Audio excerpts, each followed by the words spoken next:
Just when he thought that his story was over, God took his life and gave him a new chapter. From stabbings, drugs, and gang violence, God took Charles Brumfield and turned him into a husband, a father, and an impactful worship leader. I'm extremely grateful to have had the opportunity to have Charles Brumfield on my podcast. He was open and honest about the real life experiences, heartaches that he's learned along this journey called life. I hope that this is impactful and empowering, whether you relate to it or you know someone who's been through this. I hope that it's a blessing to you. Thanks so much for listening. This is a learning progress. Yeah, it's not good to be a victim. It's not. It keeps you in a box. True story. One of Lala's school friends, when she was going to public school, her mom, we still talk to them, to that family. And she's even come to church a few times. Bailey's her name. And anyways, her mom was telling us at the Northtown Mall, a friend of hers was there with her daughter. So I'm trying to get my girls to focus on how they're kidnapping kids. They're snatching kids left and right. And the mom was telling us the story that her friend and her daughter were at the Northtown Mall. And this guy comes up to the mom and he goes, "How much?" And the mom looks at him like, "What are you talking about?" He goes, "How much for the girl?" He goes, "Are you stupid?" And then another man just happened to creep up on her. Now there's two men. And this is just a mom and her daughter. And the guy tells her, "Okay, either you give her to us or we're taking her." And the lady says she just started screaming and got everybody's attention. And the two men just, they panicked and they took off running. So that saved her from her daughter. True story, I had a dream 3 nights ago. I just told my wife about this. And I'm taking it to where it was telling me to be on guard because it could happen this quick. For some reason, I'm pushing a baby stroller. You know, my kids are not babies anymore. They're my babies, but they're older. And I'm pushing a baby stroller, and I park it in front of the store where I'm at. And instead of going directly into the store, I ended up doing something outside the store. I don't know what it was. But I saw a lady come out. She looked around. There was a bunch of people. She came out with a bunch of people. And she looked around, and she produced this big old bag, and she put it over the stroller, and she was about to walk away with it. And I walked over just in time. I told her, "Hey, man, what are you doing?" Mm-hmm. I pushed her off the stroller. I said, "Man, it's my stroller." Mm-hmm. And I snatched the bag off of it, and my dream changed to something else. That part I don't remember, but that stroller incident stuck with me. Mm. And I told my wife, and I said, maybe that was my conscience telling me, be more alert. It could happen that quick. If you're not paying attention, it could happen that quick. Mm. And it was just weird. This was like 3 nights ago, man, I had that dream. And when I woke up, I told my wife about it because I'm a dreamer. I always have dreams, especially if my dog lays next to me. I dream a lot. I dream even more for whatever reason. What kind of dog do you have? Staffordshire Terrier, pit bull. Oh, nice. I got a Amstaff, American Staffordshire. But that's interesting that you have dreams like that. I dream. And my dad has had dreams like that too. Yeah. And I still remember it because it just means a lot to me when someone else has a dream like that I will one day be a father. I keep those things in mind. When you became a father and you started to see your kids grow up, how did that change you as an individual from what you used to be?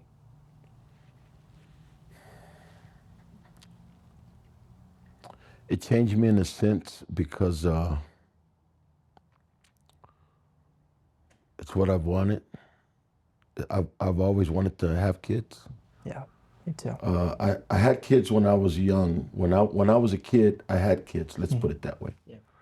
They're much older. I didn't have any partaking in their lives, of their upbringing, because I was too busy being a kid myself, being a wayward kid at that, getting in trouble, being in a gang, selling drugs, using drugs, going in and out of juvenile hall, graduating up to the county jail onto state prison.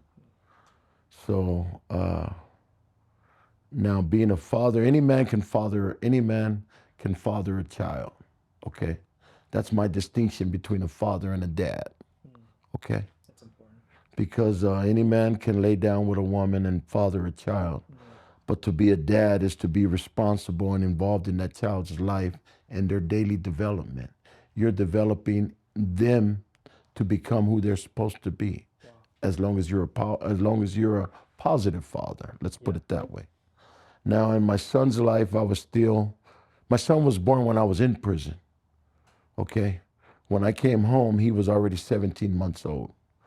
So I missed the starting to walk for the first time. I missed a lot in his life. But with my daughters, it changed. With my daughter, with Lala being my first daughter, it changed my emotions. I'll give you an example. Well, actually, Junior did too, because we watched a movie called The Man from Nowhere. It was a movie about a guy. I want to say he was Korean, or he was Chinese living in Korea, and he was raising a daughter who was an orphan. And he raised her, and at the end of the movie, I remember I was so choked up and crying. Junior's asked, because you had to read the subtitles. It wasn't even an English movie. And Junior's asked me, "What happened, Dad? What'd they say? What'd they say?" And I was so choked up and crying, so emotional, I couldn't even explain that to him. I remember that with him. With my daughter, it became more emotional. I noticed that from a guy coming from the lifestyle that I come from with the heart and heart, she softened it. Having a daughter was different, where I just cry at anything. I get really emotional with my girls. And then with my youngest one, with Lily, she just like put the nail, you know. So being a father is what I wanted, is what I prayed for. I actually prayed when I first got saved. I would pray to God for 2 daughters. I wanted twins, and He gave me 2 daughters, but He gave them to me 6 years apart. They look very similar though in some ways when they do their hair the same. Yeah. He gave me 2 daughters. He gave me the desires of my heart. That's awesome. I love being a dad. Yeah. I do. I love being a dad. I don't have a problem walking around ragtag or whatever, you know, clothes. I got clothes older than my kids. Let's put it that way. But I can't have my kids looking tore up. I don't mind it because I work hard, you know. Yeah. But my kids, no. That's not going to happen. You work hard. Where did that come from? Has that always been there? In all honesty, I really learned it. My family has a hard work ethic, but I didn't really develop it until we moved to Colorado. Because mind you, before moving to Colorado, I didn't really hold down a job. I was always in and out, selling drugs, using drugs. And the jobs I did have, they were just temporary. They were just to keep me out of trouble during the day, and at night I was doing my thing or whatever. But when I developed a real serious work ethic, was because I came to the reality that nobody's going to take care of my family like I will. So in order for me to, yes. So in order for me to make this work, I got to put it down. Yeah. And when we went to Colorado, that's exactly what I did. That was the longest job I've ever had. And I had that job for 6 years until I moved here. Then I had my last job in the industrial park for 6 years, or just about 6 years. So the work ethic was there, and freedom. I noticed that as long as I'm out of trouble, I'm a free man. You have busy hands for the right reason. Yes. Not idle hands. Not idle hands, exactly. Idle hands and idle mind is the devil's workshop. And I've realized that with my generation, more younger people, when they have nothing to do, they make up stuff to do. Yes. And that's typically not. That's not good. Trying to study butterfly patterns. Yeah. You know, it's just, and there's a rush to it when you're doing something wrong, when you know it's wrong, or there's just an appeal for everyone in itself. But when you're busy and you have a purpose, that's bigger than yourself, Yes. you'll work harder. Yes. You'll stay longer I totally because you have agree. something worth living and dying for. That's right. And that's purpose. That's right. That's purpose. When we lived in Colorado, Junior would come and spend the summers here. I do remember that. This I is remember where him this is being where the he new wanted guy. to come. Yes. Cause okay, when we lived in California, we all lived in one big house, 5-bedroom house. Sergio and Angelina, Sister Priscilla, her daughter Amy, her son Gabriel, Sergio's brother and sister, and then Georgie was born, and it was me and my wife and Junior. So we had a big 5-bedroom house, 2,600 square feet, and we all lived under one roof. So when we left on, like I said, Sergio and Angelina and Georgie Friday, me Saturday, my wife Lala and Junior Sunday to New Mexico. Sergio and Angelina came here. I went to Colorado, and Sister Priscilla, Amy, and Gabriel stayed at the house. Okay, God was working already. Okay, we moved to Colorado. We attended a small church there. We found the church. My son played football. We didn't know it, but his coach was an apostolic pastor, was a oneness pastor. So we started going to church there. We went there for like 4 years, almost 4 years or so. Then we were back. I was backslidden for like my last 2 years there. I stopped going to church. The church that we were attending, it just wasn't growing. So we started reaching out to other churches, other apostolic churches, and it was just, we just fell off, plain and simple. Okay. And I hold myself responsible because I just fell off. So we stopped going to church. I started drinking again. Didn't go back to the other drugs or none of that, but the drinking was just as bad. It was. What does drinking do for a person? Well, it depends, because for some people it's self-medicating, just like the drugs that I was doing in California. I was medicating the pain, and it was my coping mechanism. So that's what drinking does to most people. It's their coping mechanism. Coping from what? Coping for whatever they had to deal with in their life, their childhood, their losses, their pains, their hurts, their angers, whatever the case may be. Everybody's different. For me, it was being social with one of my homeboys from back home. We're from the same gang. We're just from different sides of the gang that we were from. And he would come over, and me and him would sit just like me and you across the table. We'd play pinochle, we'd play dominoes. We'd have a little speaker right there playing music, and we'd sit there and drink, me and him all night. I wasn't out going to bars and stuff like that. Wow. I was drinking at home, relaxing. That's a different kind of relationship with drinking than maybe most people. Yeah, That's very, yes it is. with a friend. I agree. Yeah. He's a friend. He's like a little brother to me. Yeah. And we would sit there all night and we'd talk about our past life, people we knew, what we liked to do in life. But we had drinks and we'd sit there and talk and play cards and play How old dominoes. were you at that time? 45, 44, and 43. So I was in that age range. And at that time, you talked about the past, talked about the present, and maybe talked about the future. In that state, what is a goal? What is an aspiration? What was something that you thought would be cool to happen that you look back at now and you're like, I would have sold myself so cheap if that's all I could ever achieve, because I have something much greater now than when I'm drinking and 45 and I'm with my friend and I'm envisioning something great. What was that great thing? Maybe a couple examples of those great things to an individual in that state. At that time, we were positioning ourselves to buy a house. We were trying to get all of our ducks in a row. So you guys were trying to get maybe your life together. Well, no, me and my wife were positioning to buy a house. Okay, sorry. No, our family unit. Okay. We were positioning ourselves so we could buy a home. We could purchase a home there in Colorado. Okay. But God had other plans. Now back to the story. I used to send my son here. Well, we used to send my son here because this is where he wanted to come and spend his summers. You got to remember, I think he was 4 when Georgie was born. So they were like little brothers. They were like brothers together. We got pictures of when Junior graduated from preschool to kindergarten. Him and Georgie are walking, holding hands, you know.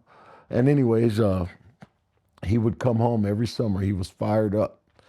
Dad, let's move to Spokane. Dad, let's move to Spokane. Wow. I don't want to move there, son. For what? You know?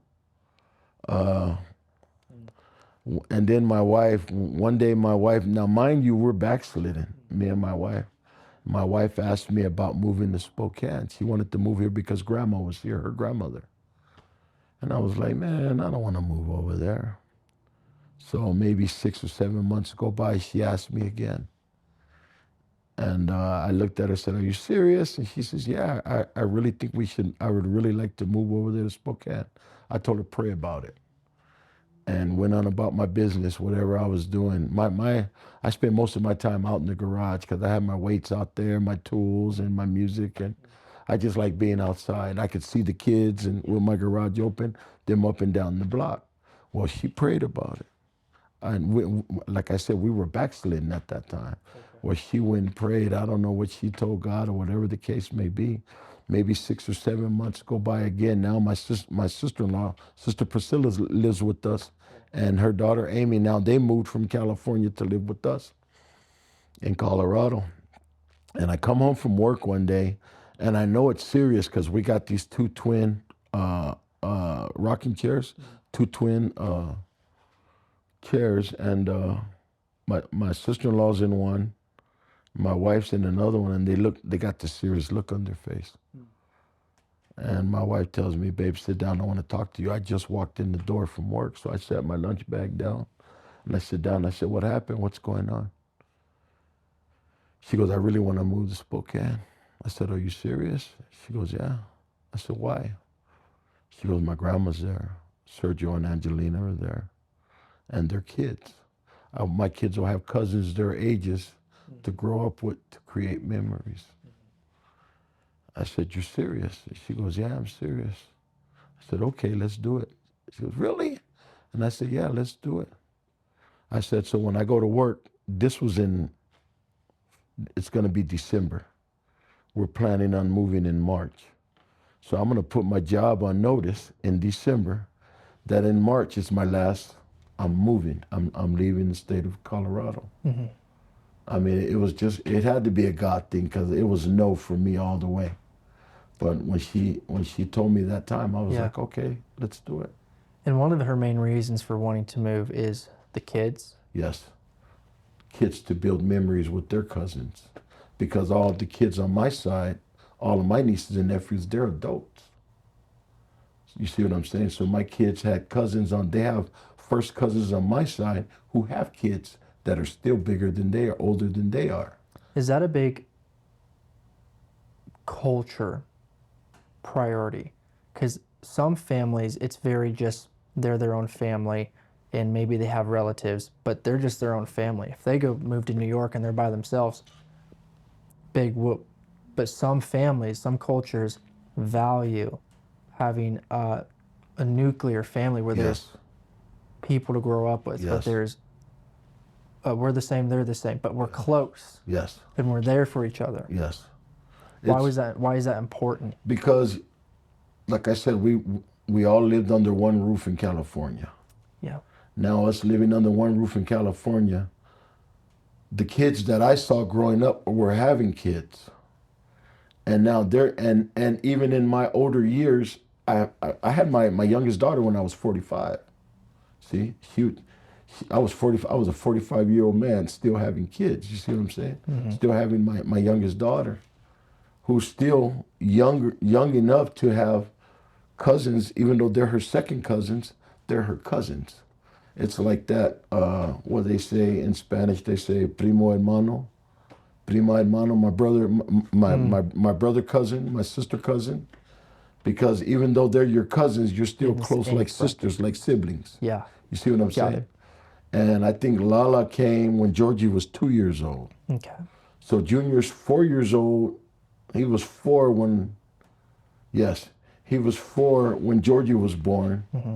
And then Georgie was 2 when Lala was born, because Junior and Lala and Lily are 6 years apart.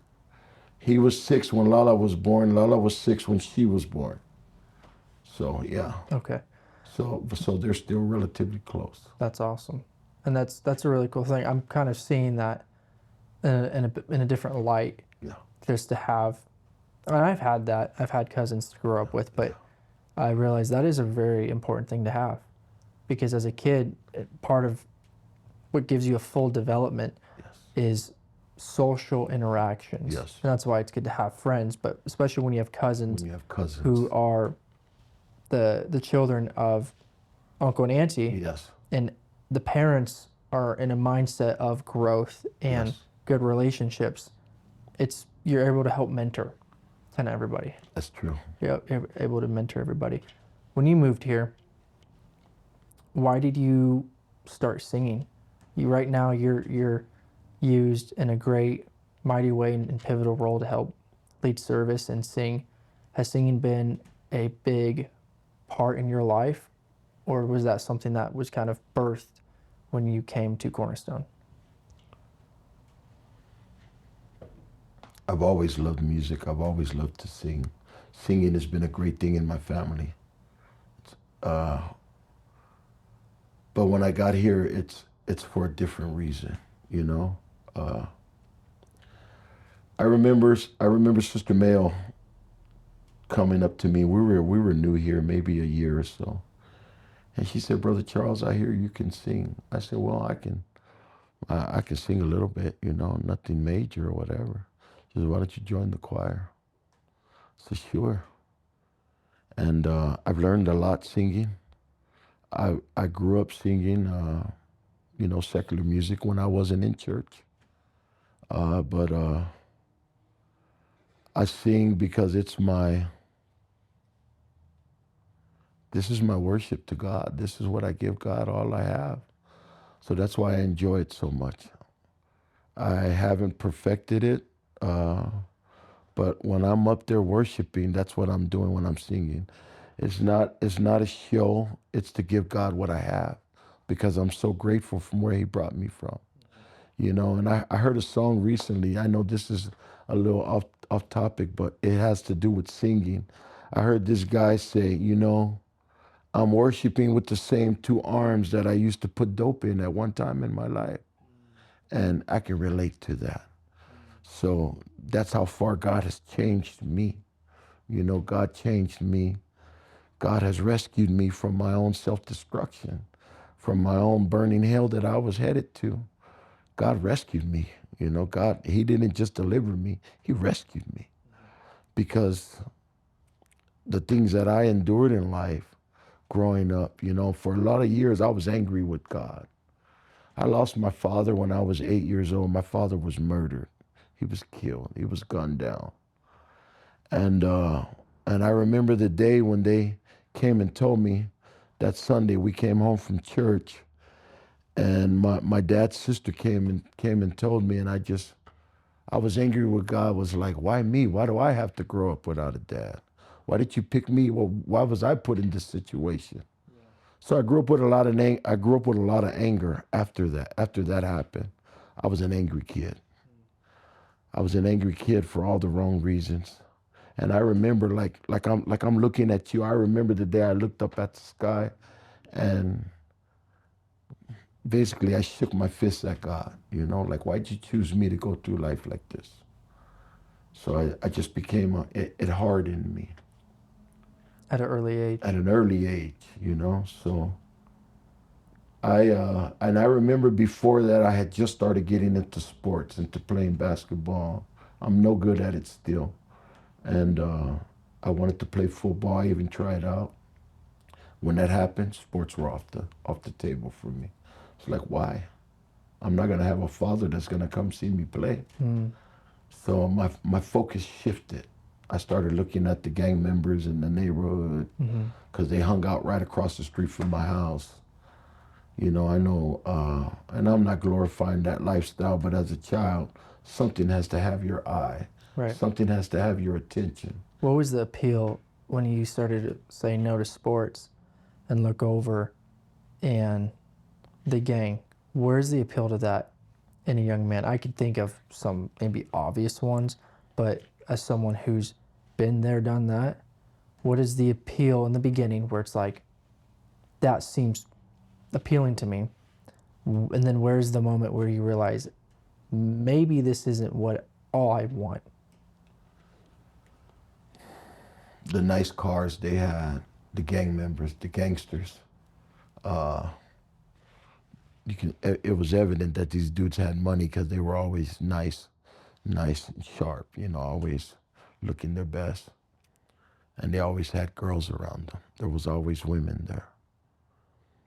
For myself, I met a bunch of guys that, because we moved from when I lost my dad, we moved to the other side of the city. We went from South Central Los Angeles to the South Side of Los Angeles. That's what we call it, the South Side of Los Angeles. And the culture changed because where I lived at, it was predominantly black.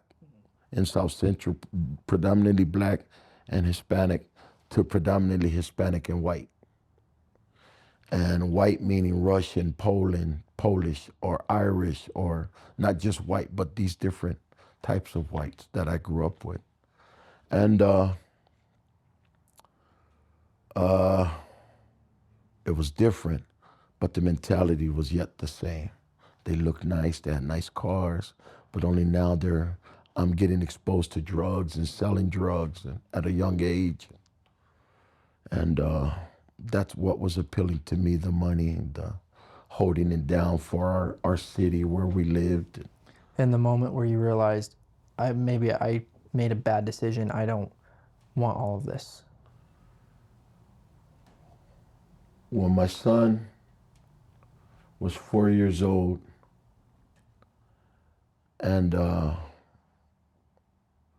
I got put in a position to where, okay, I lived outside of Los Angeles County. I lived in Riverside County. Riverside County didn't want me in Riverside County because of my gang ties, because they thought I was going to bring that same mentality from Los Angeles to where I was living at. And my parole officer, he was trying to do everything he could to keep me from there. So when me and my wife had made a decision a long time ago before we even had kids, because of the lifestyle that I come from, the drug dealing and whatnot, that if our house ever gets raided, it's time to change. It's time to do something differently. And that's exactly what happened. They raided our house in Coachella when we all lived in that big 6-bedroom house. My parole officer brought all these police officers to my house and raided my house. And they wanted me, my parole officer in Los Angeles wanted me to come back to Los Angeles. And I was like, he's like, well, you're gonna have to find a halfway house or something, or somebody to come and live with here in Los Angeles, because Riverside County, they're revoking they couldn't just kick me out because my wife, we were married. Yeah. Did you have kids at the time? Huh? Did you have kids at the time? Yeah, we had Junior. Okay. We only had Junior at the time. And either I go into a halfway house or a sober living home or something, some type of facility, some type of home, or I can find a relative to live with. But regardless of the fact, they were trying a new program and they wanted to put a GPS bracelet on me. Was that the beginning of bracelets? That was when the state of California was starting to do that. Wow. And it was for known gang members. Wow. And I told them, I can't do that, man. I can't put a bracelet on me because I know the places that I go. Yeah. I know the houses that I go to. That's like bringing the wolves to the den. You see what I'm saying? Yeah. I told him, I'm not going to do that. He says, well, you're going to have to figure out something. So I called a family that I lived with growing up off and on when I wasn't in prison. I grew up with these two twins. And I was a part of that family, the Chavez family. I called the eldest sister because she had two houses. She lived in the front house. Her son and one of our brothers lived in the back house. I call them my brothers because that's what they are to me. And I called her and I asked her if I can come and live over there. And I explained. She goes, of course you can. So this is in Linwood, borderline Compton, where I was going to go live. Okay. And I remember my wife coming home one day. It was a Friday from work, and she's bawling. She's bawling, and I've always trusted my wife's discernment. I'll explain that to you at a later time. But she tells me, I don't want you to go live over there. She's crying. She's sobbing like crazy. She goes, because I got a feeling they're going to kill you when you get over there. Hey, Herbert here with the ALP podcast. If you've gotten to this part of the video, you clearly liked something. And if you want to hear more stories, you know what to do.